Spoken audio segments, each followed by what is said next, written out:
કેશોદ ગોસ્વામી બાલક યજ્ઞોપવીત પ્રસંગે જીતુભાઈ દ્વારકાવાળાનો હાસ્ય દરબાર યોજાયો।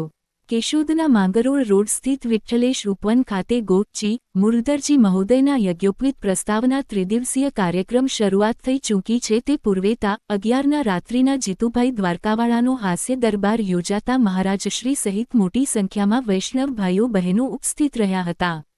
આ યજ્ઞોપવીત કાર્યક્રમમાં શ્રોતાઓ માટે વિશાળ ટેન્ટની વ્યવસ્થા કરવામાં આવી છે।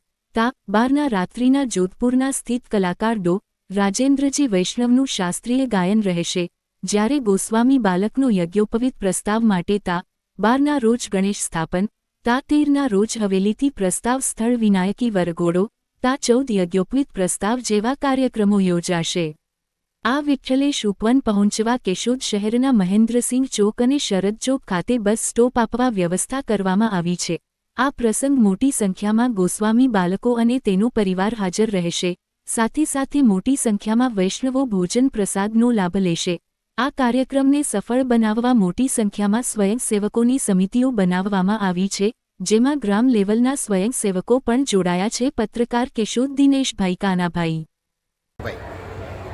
નમસ્કાર, હું આપનો મિત્ર જીતુભાઈ દ્વારકાવાળા હાસ્ય કલાકાર। કેશોદને આંગણે આજે એવો રૂડો અવસર વૈષ્ણવ પરિવારમાં કે સુંદર મજાનો જનોઈનો પ્રસ્તાવ, જે અવસરની ઘણા વર્ષોથી બાળકો રાહ જોઈને બેઠા હતા, તેવો રૂડો અવસર આજે કેશોદના આંગણે આવીને ઊભો તો રાજી થવા જેવો આજનો પ્રસંગ છે। અને એમાં કેશોદના દરેક વૈષ્ણવોએ તન મન ધનથી સાથે મળીને એવો ઉત્સાહભેર આ પ્રસંગને ઉજળો કરી બતાવ્યો છે।